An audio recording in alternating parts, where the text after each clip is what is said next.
네, 연결고리 들어가 보겠습니다. 오늘도 시장에서는 이제 어떠한 인사이트를 얻어볼 수 있을지 함께 보죠. 교보증권의 윤여민 FP입니다. 어서 오십시오. 네, 안녕하십니까. 네.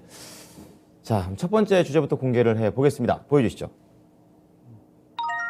네, 디어입니다. 이제 이 농기구 만드는 트랙터 만들고 이런 데 회사인데 이 공급망 문제, 비용 그리고 인플레이션 압력에도 불구하고 농기구에 대한 수요가 꾸준히 유지된다.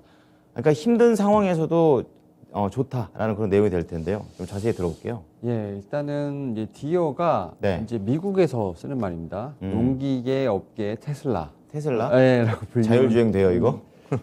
이런 이제 회사인데 네. 사실 올 들어서 한 15% 정도 이제 상승하는 모습을 좀 보여주고 있는데 그러니까 이제 공급망 문제도 사실 이제 최근에 많이 일어나고 있고 네. 또 이제 비용 인플레이션도 많이 나오고 있는데 사실 이제 어떻게 보면 미국 같은 경우는 네. 이제 1차, 2차, 3차로 나누게 되면 1차 산업보다는 3차 산업에 좀 더 올인되어 있는 부분이 있기 때문에 네. 지금 이제 어떻게 보면 농업은 1차 산업에 해당되지 않습니까? 3차는 서비스나 이런 데 쪽이죠? 네, 맞습니다. 네. 예, 2차는 제조업이고. 근데 이제 뭐 TV를 보시면 아시겠지만 이제 땅이 워낙 넓으니까 그렇죠. 사람이 다 우리나라처럼 뭐 심는 게 아니라 그냥 기계로 다.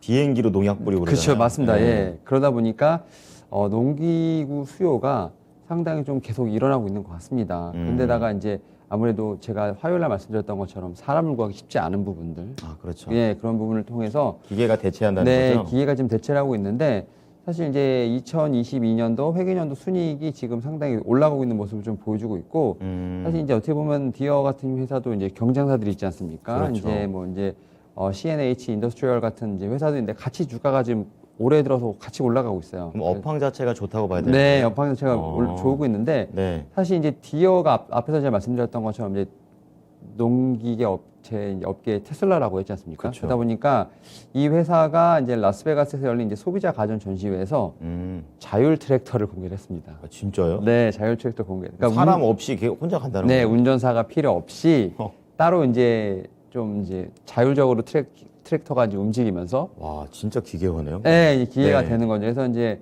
우리 입장에 봤을 때는 예. 노동자가 시간도 절약하고, 그렇죠. 네, 이제 노동력도 절약할 수 있고. 그러니까 버튼 눌러놓고 그냥 하고 와 이러면 되는 네, 거잖아요. 그래서 프로그래밍을 해놓고 어. 이제 모니터링만 이제 조금씩 해주고 네. 이제 다른 일을 하면 되는 상황인 거죠. 그러니까 야, 말씀하셨던 것처럼 테슬라의 완전 자율주행처럼 이제 트랙터도 완전 자율주행을 이제 기능을 탑재를 하면 야, 이제 새롭네요. 뭐가 되냐? 예. 월 구독료 발생할 수 있는 겁니다. 아.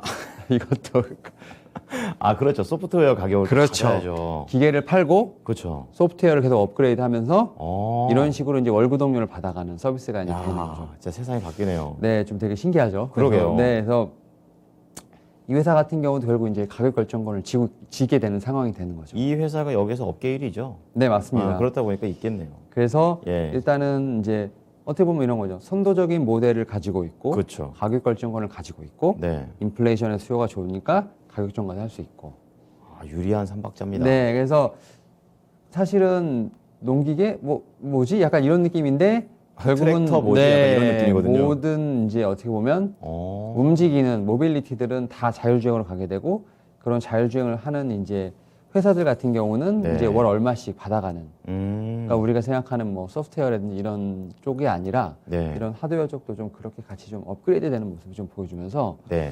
일단은 지금 337달러 정도 되는데 지금 월가에서는 한 430 높게 달러까지 잡네요. 아웃퍼포먼스를 할 수 있고 예, 예. 한 25% 정도 지금 이제 업사이드가 있다라고 좀 생각을 하면서 네. 제가 볼 때는 좀 이런 농기계 관련된 쪽도 약간 자율주행하고 좀 묶여서 움직일 수 있다라고 좀 보시면 될 것 같습니다. 듣고 나니까 결과만 듣고 보면 그래 농기계도 이렇게 해서 점점 기계화 되겠지라고 생각했는데 실제로 나오니까 신기한 것 같습니다. 네. 그렇다면 이제 국내에서도 당연히 자율주행은 없겠죠 아직은. 근데 네. 이제 어떤 종목으로 좀 연결해 봐야겠습니까? 우리나라도 보면 네. 이제 되게 좋은 이제 농기계 회사들이 많은데 아 그래요? 예, 어. 대동이라는 회사가 사실 이제 사람들 되게 많이 좀 들어보셨을 거예요. 그건 특히 많이 이제 들어봤죠.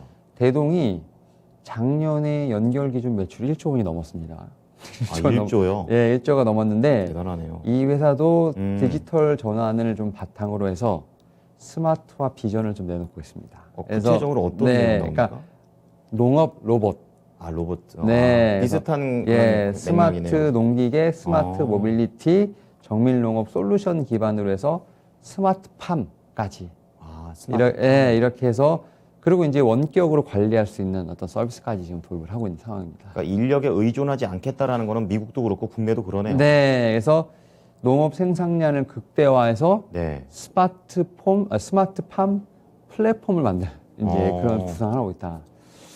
귀농을 한번 생각을 해봐야 되나요? 네, 그리고 이제 예. TYM 같은 경우는 이제 농기계 기업인데 예. 약간 이것도 뭐라 그러지? 약간 우리나라에서 보면 테슬라 약간 느낌이 나는 회사인데 그거 확 오네요. 네, 지난해 해외 수출을 좀 이제 많이 하면서 네. 역대급 실적을 이 회사도 좀 기록을 했습니다. 그래서 어. 지난해 연결 기준 매출액 8,400억, 그다음에 영업이익은 364억을 기록을 하면서 네. 사실 많이 올랐죠. 당기 순이익 같은 경우는 한 400억 정도 되는데 전년 대비 한 500% 이상 올랐습니다. 와, 그래서 엄청난 성장이군요. 네, 그러니까 이 TYM 같은 경우는 북미 시장에 좀 많이 좀 매출을 올리면서 그렇군요. 이제 소형 트랙터가 좀 주요인데 네. 이제 미국 같은 경우도 이제 계속 이렇게 농기계 수요가 좀 올라가다 보니까 약간 이 회사 같은 경우도 지금 이제 좀 이제 중소형 라인으로 해서 지금 라인업을 좀 더 키우고 있다는 거죠. 키우고 네. 그래서 좀 기계 관련된 쪽으로 지금 계속해서 어떤 서비스를 하고 있으니까 네. 사실 이제 농기계도 이제 1차 산업이 아니라 그러게요. 3차 산업으로 이제 진입하는 시대가 오지 않았나 생각하고 있습니다. 굳이 숫자로 1, 2, 3을 나눌 필요가 없을 네, 정도로 맞습니다. 융합이 되고 있네요. 네, 맞습니다. 오늘 안 그래도 뭐 우크라이나 얘기가 하도 많아가지고 또 그 중에 하나 더 갖고 오셨나 싶었는데 전혀 다른 관점에서 허를 찔린 그런 느낌입니다. 자, 두 번째 한번 좀 보겠습니다. 주제 공개해 주시죠. 크리스피 크림 상장 후에 첫 실적이 견고했다. 이 크리스피 크림이 이게 먹는 거 그거? 네, 도너츠 맞습니다. 예. 크리스피 도넛이에요? 네, 맞습니다. 좀 자세히 들어볼게요. 이 회사 지금 상장한 지 얼마 안 됐죠. 상장한 지 네. 얼마 안 됐고 이제 처음으로 좀 실적을 발표를 했는데 네. 지금 매출이 지금 3억 7천만 달러. 그러니까 컨센서스가 지금 컨센서스를 좀 약간 상해서 매출이 이제 컨센서스는 한 3억 정도 될 거라 생각했는데 3억 달러. 근데 네. 이제 3억 7천만 달러가 좀 나오면서 7천만 달러를 지금 상회하는 좀 이제 실적을 냈다라 볼 수 있을 것 같고 그렇군요. 잘 나왔네요. 올해 좀 가이던스도 지금 좀 많이 올렸어요. 올렸고 뭐 장기 가이던스도 다 이제 보고를 했는데 네. 자체 매출 증가율 같은 경우는 연평균 한 9에서 11% 정도, 그러니까 10% 정도는 연평균 성장할 수 있다라고 좀 얘기가 나오고 있는 상황인데, 그렇게 봐야 되는군요. 네, 사실 이제 이 크리스피 크림 이제 도넛 같은 경우는 이제 북미 쪽에서 잘 팔리지만 네. 이제 해외 쪽, 특히 이제 그 아시아도 그렇지만 이제 사우디아라비아 같이 약간 좀 이렇게 달달한 거를 좋아하는 나라들이 조금 있는 것 같아요. 아니 이거 나이 30 넘고 나서는 달달한 거를 뗄 수가 없네. 네, 그래서 있어야 돼요. 예. 해외 시장에서 반응이 상당히 우리나라에서도 이제 네. 이 크리스피 도넛은 대부분 다 아시죠? 예. 네, 그래서 인지도도 있고. 그런 측면에서 봤을 때 네. 이제 첫 실적 치고는 선전을 했는데 그게 이제 앞으로 얼만큼 이제 좀 더 견조하게 그렇죠. 갈 네. 것인가가 되게 중요한 중요하죠. 것으로 보이고 있는데 네. 일단은 뭐 똑같아요. 다른 외식 업체들처럼 물론 이제 만들어다니까 네. 인건비 상승을 하고 품목별로 봤을 때 분명히 이제 인플레이션을 겪고 있는 부분도 있어요. 근데 이제 뭐 맥도날드라든지 이제 다른 여타 이제 외식 업체처럼 가격에 대한 이제 결정권이 있어요. 여기 또 도넛치기 업계 이름입니까? 네, 그래서 물론 이제 설탕, 밀, 이제 원유 같은 이제 이런 원재료가 좀 가격이 올라가고 있는데 그건 부담이죠. 예, 그거를 이제 전가할 수 있다는 거. 소비자한테. 네, 그런 측면에서 봤을 때 오히려 이제 가격 인상이 기회로 보고 있다는 거죠, 지금.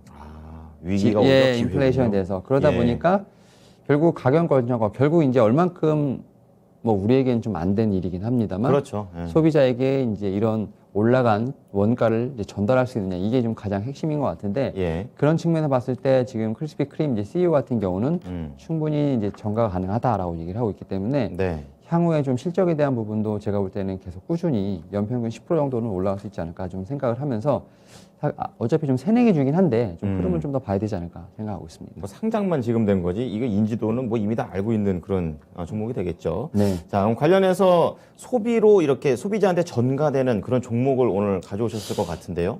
일단은 예. 조금 이제 뭐 지금 최근에 뭐 농심이라든지 이런 밀가루 관련된 뭐 라면된 쪽은 좀 소개를 예전에 한번 해드렸고 요즘 네. 이번에는 이제 좀 말씀하셨던 뭐 유통 쪽으로 해서 신세계 푸드 같은 경우는 뭐 이제 노브랜드 예전에 좀 많이 있었잖아요. 이 정도면 많이 네. 볼 수 있죠. 노브랜드 버거 네. 뭐 이런 좀 이런 것부터 시작을 해서 맛있어요. 네, 먹어봤어요. 뭐 식자재 관련된 뭐 베이커리 외식 사업을 좀 진행을 하고 있기 때문에 그런 거 하는군요. 그러니까 이런 쪽에서 봤을 때 이제 이 신세계 푸드 같은 경우도 하나의 좀 약간 밀키트 관련된 종목으로 네네네. 봐도 되지 않을까 생각을 하고 있고 또 이제 대부분의 이제 식음료 업체들을 보면 약간 배당도 주는 그런 매력이 예, 또 그런 있죠. 매력이 있다 보니까 예.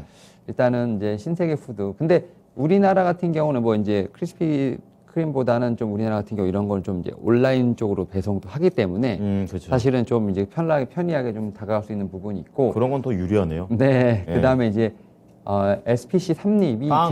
제가 볼 때 좀 많이 겹칠 것 같은데 뭐 예. 던킨 도너츠, 던킹 여기 거군요. 네, 그다음 파스구찌, 음. 베스킨 라빈스, 파리 아이스크림. 크라상, 예, 파리 바게트. 다 아는 겁니다. 대부분 이제 베이커리랑 디저트 시장에서 상당히 높은 점유율을 그렇죠. 차지하고 예. 있고 오히려 이제 뭐 크리스피 크림이랑 좀 약간 경쟁 상대가 되지 않을까. 오히려 그 정도도 봐야죠. 예. 근데 이제 이 회사 같은 경우도 이제 제품을 좀 많이 개발을 하려고 하죠. 그래서 최근에 이제 밀키트 전문 업체 이제 푸드 어셈블하고 지금 업무 협약을 맺고 이제 뭐 식품도 개발을 하고 네. 유통, 마케팅 이런 제조까지 다 이제 어쨌든 그러니까 어떻게 보면 이제 원 패키지로 좀 가려고 하는 부분이 있기 때문에 네. 일단 우리나라 같은 경우는 이제 밀키트 브랜드가 좀 상당히 좀 많이 좀 친숙한 부분이 있죠. 은근히 이거를 주변에서 시켜서 네네. 밀키트를 식사 대용으로 많이들 쓰세요. 네. 그러니까 네. 근데 이제 그런 부분에 또 이제 온라인까지 좀 확대가 되고 있지 않습니까? 생소하지가 않고 MZ 세대들은 거기다 이런 걸 많이 활용하는 걸로 알고 있습니다. 예, 그리고 뭐 얼마 이상이면 이제 배달도 되고 그렇죠. 그렇죠. 그래서 사실은 이제 베스킨라빈스도 배달이 제가 돼요? 되는 걸로 알고 있는데 안 어느 시켜 부분, 먹어요. 예, 어느 부분에서는 그러니까 그런 측면에서 봤을 때 과연 이제 소비재로서의 어떤 그런 충분한 매력도 있고 배당에 대한 매력도 있지만 네. 이게 결국은 이제 온라인과 또 예. 이제 합쳐지면서 시너지가 나는 거죠. 네, 시너지가 나는 부분에서 봤을 때 음. 결국 이제 이런 좀 식음료 업체들도 네. 약간의 좀 계속 변신이 좀 일어나고 있지 않나 생각이 들고 또 앞서 말씀드렸던 것처럼 이제 단순하게 식음료라기보다는 또 이제 플랫폼화되고 있는 부분들 예. 이런 부분들도 하나에 좀 주목해봐야 되지 않을까 생각을 하면서 네. 결국 이제 뭐 SSG.com도 이제 조금 이제 있으면 상장을 하니까 또 거기에 관련해서도 이 얘기가 좀 한번 더 있지 않을까 생각하고 있습니다. 은근히 여기 소비재 쪽에서도 상당한 여러 이슈들과 네. 내용 변화들이 체크가 되고 있습니다. 요즘 시장에서 이거 어떤 종목 골라야 되냐, 종목 싸움이다 이러고 있는데 이런 부분도 한번 체크해 보시면서 대응하시면 좋을 것 같습니다. 잘 참고하겠습니다. 고맙습니다. 네, 감사합니다. 네, 지금까지 교보증권 윤여민 FP와 함께한 연결고리였습니다.